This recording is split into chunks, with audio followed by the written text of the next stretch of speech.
Assalamualaikum warahmatullahi wabarakatuh. Benar syiar Islam, mudah-mudahan tambah berkah, tambah manfaat.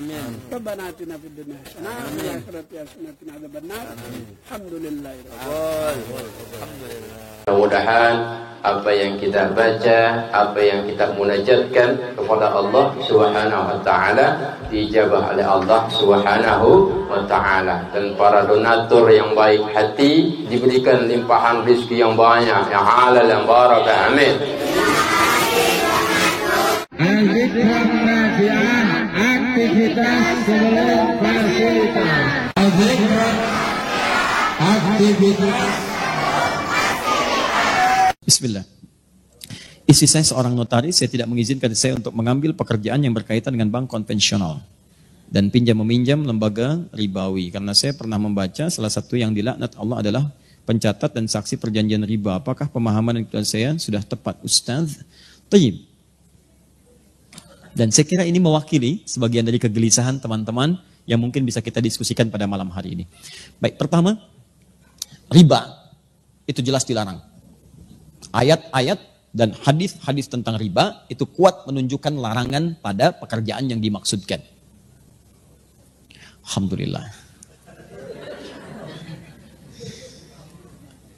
Sebentar. Hadis Muslim hadis 1402 juga 1389. Man dalla ala khairin falau ajruhu mithla ajri fa'ilihi min ghairi an yankusa min ajri syai'. Siapa yang menunjukkan, memfasilitasi, membantu pada kebaikan, dia akan mendapat pahala yang sama dengan yang mengerjakan tanpa dikurangi sedikit pun. Ya, Masya Allah. Mudah-mudahan pahala yang menghapus sama dengan menulis ya. Baik. Ya, sementara saya tidak menulis dulu, fokus ini. Pertama, ayat-ayat dan hadis yang berbicara tentang riba, semua sepakat menuju pada satu kesimpulan yang sama. Haram riba. Ya, kalau bicara tentang riba, jelas haram. Quran surah kedua misalnya Al-Baqarah ayat 275. Paling kanan sebelah atas.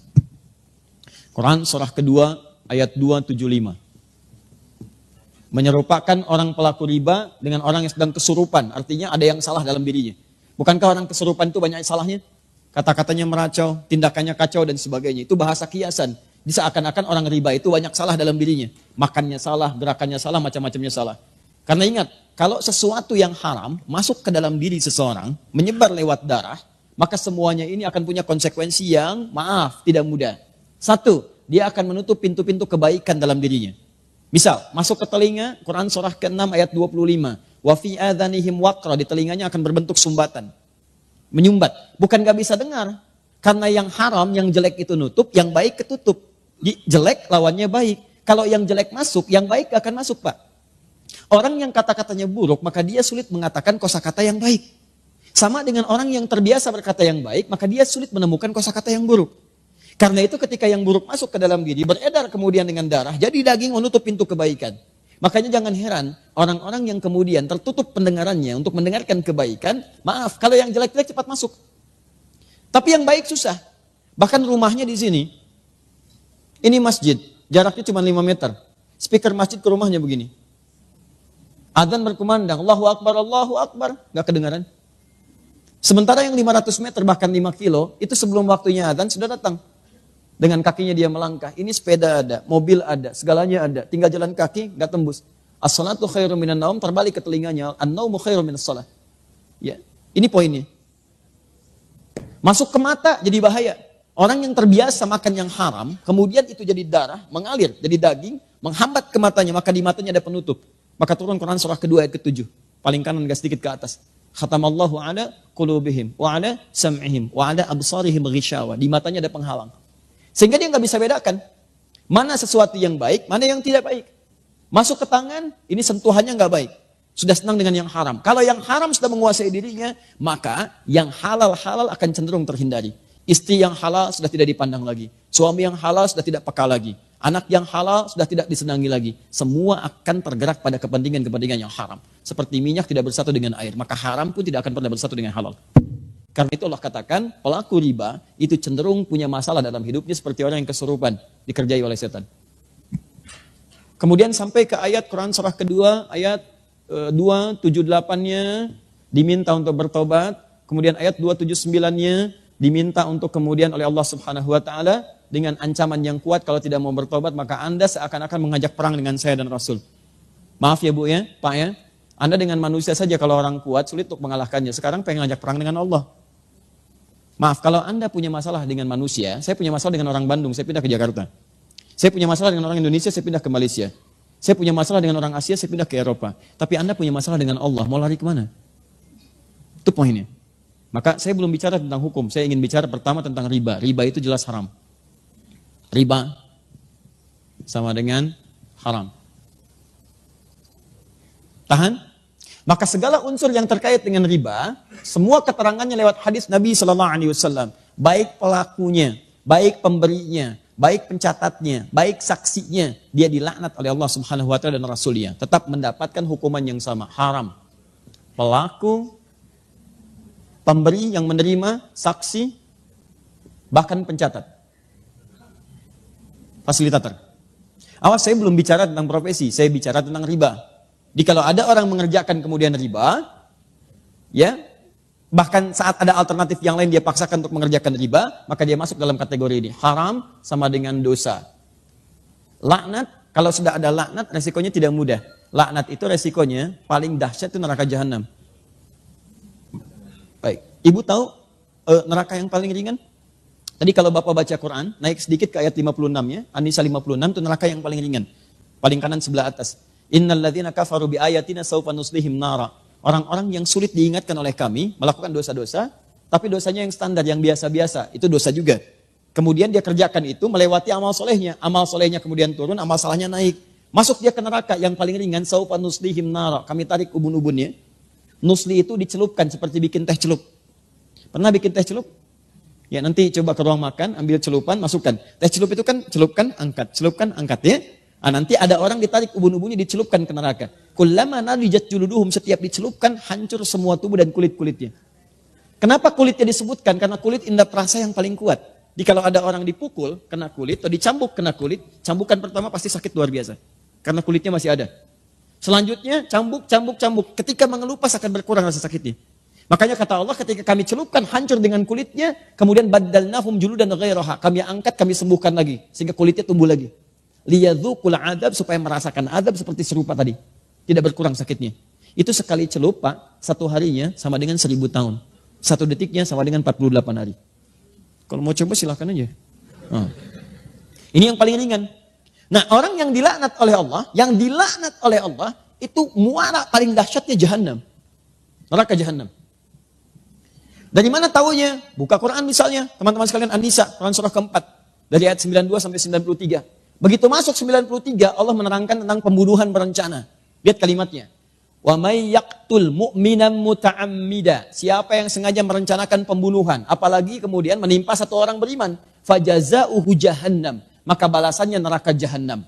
Perhatikan, wa ghadiballahu alaihi, Allah murka kepadanya, wa la'anahu, dan dilaknat oleh Allah. Laknat disandingkan dengan neraka jahanam di ayat ini. Ya, jangan lihat contoh kasus pembunuhannya. Lihat kemudian pengertian hukumannya. Kata Allah, masuk neraka jahanam, kemudian dibenci oleh Allah, dimurkai, kemudian mendapatkan laknat. Di laknat itu ketika turun dari Allah, maka muaranya bersamaan dengan neraka jahanam. Lihat persamaannya. Nah sekarang dalam kasus riba ini, orang yang sengaja mengerjakan riba, maka akan dilaknat oleh Allah. Maka saat kembali kemudian kepada Allah, kalau dia tidak bertobat, maka muaranya neraka jahanam. Karena itu hati-hati kalau Anda ikut taklim dan sebagainya, mengajak kepada melukai orang lain, apalagi sampai kemudian mengeksekusi orang, bom sana, bom sini, awas dengan ketentuan yang menyalahi syariat, maka hati-hati. Tidak ada satupun orang beriman yang bercita-cita masuk neraka jahanam. Saya saat terjadi bom di Jalan Tamrin itu Bu, saya sedang di Lampung Pak. Kejadian langsung saya ditanya, Ustadz, apakah bom di Jalan Tamrin termasuk jihad fisabilillah? Saya jawab, Pak, sependek pengetahuan saya, jihad fisabilillah itu jihad di jalan Allah, bukan di Jalan Tamrin.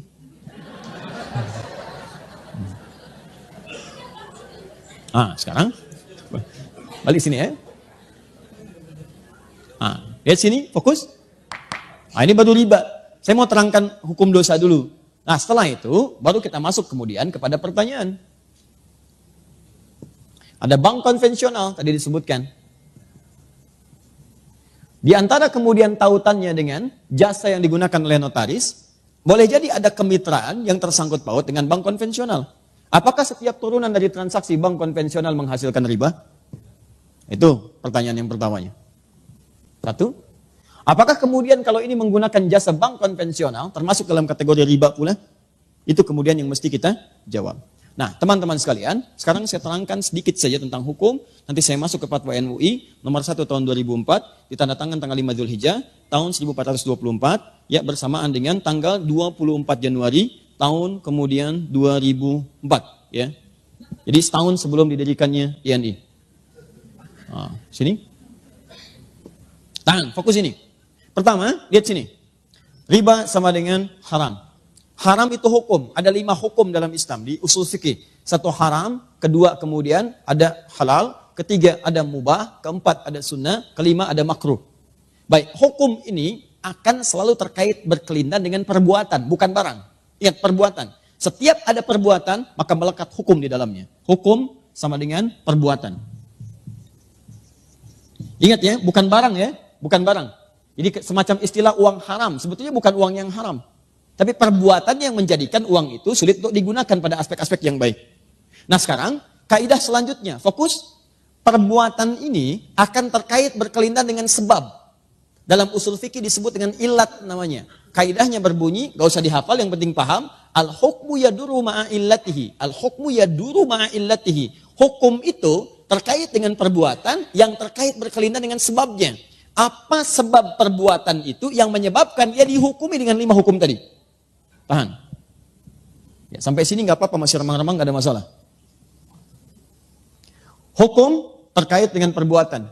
Perbuatan terkait dengan sebab. Yang menyebabkan hukum turun, ini sebabnya. Apa sebab motivasi perbuatannya? Nah, sebab ini cukup menarik dalam tinjauan hukum Islam. Bahkan, yang pasti halalnya pun, itu bisa berubah jadi haram karena sebabnya. Seperti yang haram pasti pun, itu bisa berubah menjadi halal karena sebabnya. Contoh, Sholat itu halal atau haram? Sholat, bahkan wajib.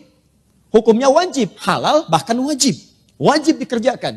Tapi ternyata yang wajib ini bisa menjadi haram dikerjakan saat ada sebab tertentu yang mengiringi penunaiannya. Contoh, sholat dengan riya. Riya itu pengen dilihat orang. Orang sholat harusnya dilihat Allah. Dia sholat motivasinya pengen dilihat orang. Sebab dia sholat ke masjid itu karena pengen dilihat orang, bukan pengen sholatnya. Maka turun ayat fawailul lil musallin, celaka orang sholat, disebut celaka. Jadi Anda bayangkan, yang sholat aja ada peluang celaka, apalagi yang nggak sholat. Nah, siapa yang sholat ini? Bukan semua orang sholat. Alladzina hum an sholatihim sahun. Yang lalai dalam sholatnya. Siapa orang lalai ini? Alladzina hum yura'un, yang ria. Sholat yang hukumnya wajib, itu bisa berubah haram ketika dikerjakan dalam konteks ria dalam mengerjakannya. Paham? Nah, saya tanya lagi, ada hewan yang hukumnya haram, apa diantaranya? Baik, babi, hewan itu haram, diharamkan misalnya. Babi, hukumnya haram, jelas haramnya. Tapi ada sebab tertentu yang menjadikan babi itu bisa berubah kemudian menjadi halal dalam sementara waktu. Bukan selamanya. Contoh, Anda misalnya ada tugas, kemudian penelitian, sampai studi banding ke Cina, daratan yang paling jauh, masuk ke wilayah yang terpencil, tiba-tiba nggak ketemu hewan yang halal. Ayam nggak ada, mukillah. Kambing nggak ada, sapi nggak ada, yang ada cuma babi. Sehari tahan, 2 hari, 3 hari sudah mulai lapar dan kelaparan. Dalam posisi demikian, apakah boleh makan babi, Bu? Tidak, besar begitu babi. Tidak bisa. Yang boleh makan daging babi, setelah itu dipotong dulu, dimasak dulu. Babi kan besar, bagaimana bisa dimakan? Ya? Nah, lihat sini. Tahan. Fokus ini. Jadi ambil sebagian dagingnya, kemudian dia mulai dibersihkan, dia dimasak dengan baik dan sebagainya. Dan di saat itu dia menjadi halal. Lihat, halal untuk dimakan untuk menutupi rasa lapar saja, bukan untuk dinikmati. Bukan untuk dinikmati. Ya, jadi sifatnya sementara. Perhatikan baik-baik ya. Semua yang berhukum tetap ketika ada sebab tertentu pasti sementara sifatnya. Ya, ini siap, lihat baik-baik. Ini hukumnya haram. Karena ada sebab tertentu, maka dia sementara menjadi halal. Sampai hilang sebabnya itu. Begitu Anda kemudian menemukan ayam, maka babi sudah tidak halal lagi. Tinggalkan babi. Sekarang yang dimakan apa? Bukan ayam besar begitu, daging ayam yang dimakan. Ya, Anda sembelih dulu, kemudian potong itu, masak dengan baik, baru dimakan. Babi tinggalkan, maka hukum halal bagi babi pada satu yang sementara sudah tidak berlaku lagi. Sekarang, maaf, sampai sini paham nggak? Kalau sudah paham, pemahaman ini secara simpel saja, mari kita terapkan dalam pertanyaan tadi. Lihat baik-baik, riba jelas haramnya. Bank konvensional memuati suatu hukum yang di dalamnya mengandung unsur riba. Bunga yang telah ditetapkan sebelumnya. Kemudian dia bisa bertambah. Bahkan lebih fatal daripada jahiliyah. Saat jahiliyah itu jatuh tempo, baru kemudian kalau tidak bisa bayar bunga berlaku. Bank konvensional sebelum jatuh tempo sudah dituliskan. Sekian. Bahkan dia bisa bertambah. Itu jelas riba. Tahan sebentar. Nah, di sisi yang lain, ada fundamental ekonomi yang menentukan stabilitas dalam muamalah. Bahkan dalam sistem pemerintahan. Nah, sekarang pertanyaannya, lihat baik-baik. Kalau ekonomi tidak berlangsung dengan baik, maka syarat mendapatkan ketenangan dalam dunia pemerintahan, kata Al-Quran cuma 2. Itu yang paling utama. Dalam surat Al-Quraisy, li'ila fi Quraisyin, ila fi mrihatas syita, iwassayf, faliya'budu rabba hadzal bait, alladzi at'amahum min ju'. 1, wa amanahum min khauf. At'amahum min ju' itu stabilitas ekonomi. Yang kedua, wa amanahum min khauf, stabilitas politik. Kalau 2 terganggu, maka akan menjadikan goncangan dalam pemerintahan. Ekonomi kuat tapi politik gak bagus, goncang. Maaf, politik kuat tapi ekonomi gak bagus, goncang. Yang jadi persoalan, transaksi-transaksi dalam kehidupan itu bagian dari putaran roda untuk menguatkan nilai perekonomian. Sekarang persoalannya, dalam dunia perekonomian kita ini, taruh ada terkait dengan jasa-jasa notaris. Maka digunakanlah kemudian kemitraan dengan bank. Pertanyaannya, bagaimana ketika saya menggunakan hukum ini sementara di dalamnya ada riba?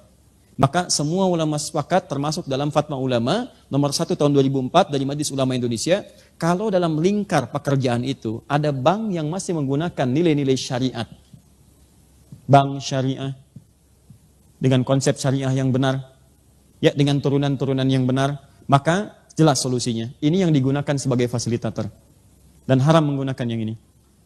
Tapi kalau fungsi ini tidak bisa menjangkau nilai-nilai transaksi yang sedang dikerjakan, pekerjaan yang sedang dilakukan, yang kalau kemudian tidak difasilitasi memberikan goncangan kepada nilai ekonomi atau menyebabkan madarat yang lebih kuat, maka keputusannya kemudian dituliskan, boleh ini digunakan, boleh sekali lagi ini digunakan dengan batasan sementara sambil mencari sistem yang kuat dan tetap untuk menjembatani dan memberikan fasilitator kepada apa yang sedang dikerjakan. Jadi kalau pertanyaan cepatnya, sepanjang bisa di-cover oleh bank-bank syariah dengan hukum yang benar, maka itu kemudian yang dipilih. Tapi kalau itu tidak bisa di-cover, bahkan memberikan madarat yang lebih besar, maka Anda boleh menggunakan bank konvensional dengan tujuan menggunakan sementara sebagai jembatan untuk menyelesaikan persoalan dan untuk mencari yang lebih baik lagi ke depan. Bahkan sekarang ada formulasi yang bagus. Saya sudah bertemu dengan beberapa pejabat bank di konvensional untuk mengarahkan pada nilai-nilai syariah. Walaupun akadnya kemudian teman-teman sekalian dibentuk dengan form-form yang sifatnya konvensional. Tapi nilainya bisa ditawar di situ. Misal, ada teman-teman yang ingin membuka tempat hunian. Dia mau bikin KPR. Ya, ke bank syariah, marginnya terlampau tinggi. Di bank konvensional diberikan margin sekian. Tapi persoalannya, suku bunganya tidak tetap, dia berubah.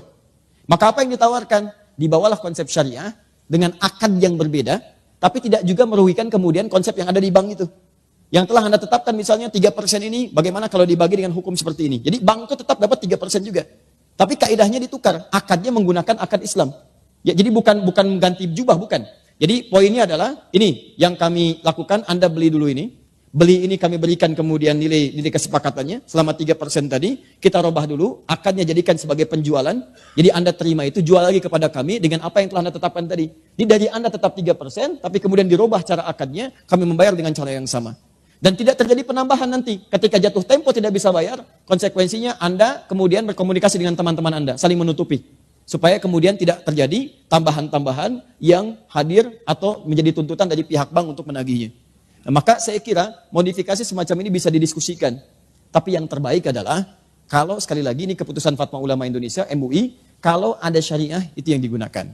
Kalau tidak bisa di-cover, maka konvensional diambil sebagai jembatan. Tapi yang paling besar pertanyaannya adalah, kenapa sih dari 200 juta lebih ini tidak bisa mewujudkan sistem perbankan yang baik, yang kira-kira mengakomodir kepentingan umat Islam? Kalau Malaysia bisa, kenapa Indonesia tidak? Ya kan? Saya kira, dan tidak ada yang dirugikan. Negara juga untung, masyarakat juga untung. Maka salah satunya adalah hidupkanlah bank syariah itu. Dan dorong syariah itu bukan cuma nama. Saya ulang, dorong syariah bukan cuma nama. Namanya syariah misalnya, tapi menggunakan praktek ribawi yang lebih besar daripada bank konvensional. Itu juga bermasalah. Paham ya? Nah, jadi kesimpulan singkatnya, dalam konteks demikian, jika ada bisa itu ditangani oleh bank syariah, maka bank syariah itu yang diutamakan. Jika tidak memungkinkan, maka boleh menggunakan kemitraan dengan bank konvensional sepanjang memahami itu sebagai wasilah, bukan sebagai tujuan. Allahu a'lam bissawab. Itu yang mengatakan bukan ada hidayat, yang mengatakan adalah kesimpulan dari fatwa ulama dengan referensi-referensi yang kuat. Di Quran, hadis, juga Anda bisa buka kitab Al-Majmu' Syarah Muhadzab misalnya, juz yang ke-9 karya Imam An-Nawawi. Ya, juga fatwa ulama dari luar, Majma' Buhuth yang di Kairo, Majma' Buhuth kemudian yang di Saudi dengan yang lain-lainnya menyampaikan penyampaian yang sama.